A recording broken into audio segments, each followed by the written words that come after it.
अलवर का पर्यावरण मंत्री राजस्थान में और अलवर का पर्यावरण मंत्री दिल्ली में, और 1% भी इस पर्यावरण से बचने का कोई प्लान इस सरकार ने बनाया हो तो बता देना, क्योंकि हिंदुओं के भी फेफड़े इससे ज्यादा खराब होंगे। पूछना चाहता हूं इस हिंदुओं, बता देना कोई प्लान आपका हो तो बता देना। ये जो हमारे नौजवान युवा बेरोजगार खड़े हैं, जिनसे वादा किया था मोदी ने कि मैं 2 करोड़ युवाओं को हर साल रोजगार दूंगा, पिछले 10 साल में 20 करोड़ बनते हैं।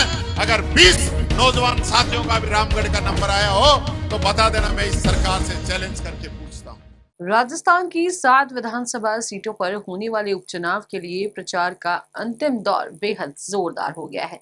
मतदान 13 नवंबर को होगा और इसके परिणाम 23 नवंबर को घोषित किए जाएंगे। जैसे जैसे मतदान की तारीख नजदीक आ रही है, भाजपा, कांग्रेस, आरएलपी और बीएपी समेत सभी पार्टियों ने प्रचार में अपनी पूरी ताकत झोंक दी है। अंतिम दिनों में प्रत्याशियों के समर्थन में बड़े नेताओं की रैलियों और चुनावी सभाओं की संख्या में भी तेजी आई है। पिछले 2-3 दिन से प्रचार की गति काफी तेज हो गई है और सभी राजनीतिक दलों के नेता अपने प्रत्याशियों के समर्थन में लगातार रैलियां, चुनावी सभाएं एवं रोड शो करके समर्थन मांगने में जुटे हैं। नेताओं के बीच जमकर बयानों के तीर चलाए जा रहे हैं और इसी बीच बीजेपी नेता सतीश पूनिया का बयान बटेंगे तो कटेंगे इन चुनावों के दौरान विवादों का केंद्र बन गया है। इस पर कांग्रेस नेता और विधानसभा में नेता प्रतिपक्ष टीकाराम जूली ने नाराजगी जाहिर की है। जूली का कहना है कि भाजपा अपने बयानों से समाज में डर और नफरत फैलाने की कोशिश कर रही है। उन्होंने इस बयान को लोकतंत्र और संविधान के खिलाफ बताते हुए चुनाव आयोग से इस पर कार्रवाई करने की मांग की है। जूली ने आगे कहा कि भाजपा प्रदेश में 7 विधानसभा सीट उपचुनाव में हारने जा रही है और इससे भाजपा विचलित हो गई है और भाजपा नेता प्रदेश में घृणा और भय पैदा करने पर उतर आए हैं। मतदाताओं को भयभीत और गुमराह करने की कोशिश की जा रही है। नेता प्रतिपक्ष टीकाराम जूली आगे बोलते हुए नजर आए कि जनता के बीच घृणा और भय फैलाने वाले बयानों पर चुनाव आयोग को खुद संज्ञान लेना चाहिए। टोंक जिला प्रशासन को ऐसे भड़काऊ भाषण पर सतीश पूनिया के खिलाफ मुकदमा दर्ज करना चाहिए था, लेकिन प्रशासन मूक दर्शक बना हुआ है। नेता प्रतिपक्ष टीकाराम जूली बोलते ये भी नजर आए कि लोकतंत्र में चुनाव विचारधारा के आधार पर और विकास के मुद्दों पर लड़े जाते हैं, लेकिन भाजपा सिर्फ घृणा और भय पैदा करके समाज में बांटने वाली राजनीति करना चाहती है और भाजपा के पास विकास का कोई दर्शन नहीं है। जूली ने यह भी कहा कि प्रदेश की जनता जागरूक है, वह बीजेपी की घृणास्पद राजनीति के झांसे में नहीं आएगी, लेकिन ऐसे घृणास्पद नारे लोकतंत्र और संविधान के खिलाफ है, इसलिए चुनाव आयोग संज्ञान लेकर कार्रवाई करे।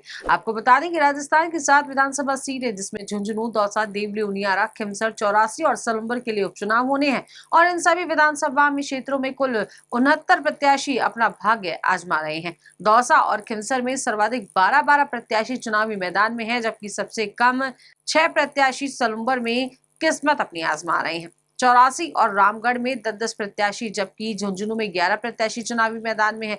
मतदान 13 नवंबर को होगा और 23 नवंबर को मतगणना होगी। अलवर का पर्यावरण मंत्री राजस्थान में और अलवर का पर्यावरण मंत्री दिल्ली में, और 1% भी इस पर्यावरण से बचने का कोई प्लान इस सरकार ने बनाया हो तो बता देना, क्योंकि हिंदुओं के भी फेफड़े इससे ज्यादा खराब होंगे। पूछना चाहता हूं इस हिंदुओं, बता देना कोई प्लान आपका हो तो बता देना। ये जो हमारे नौजवान युवा बेरोजगार खड़े हैं, जिनसे वादा किया था मोदी ने कि मैं 2 करोड़ युवाओं को हर साल रोजगार दूंगा, पिछले 10 साल में 20 करोड़ बनते हैं।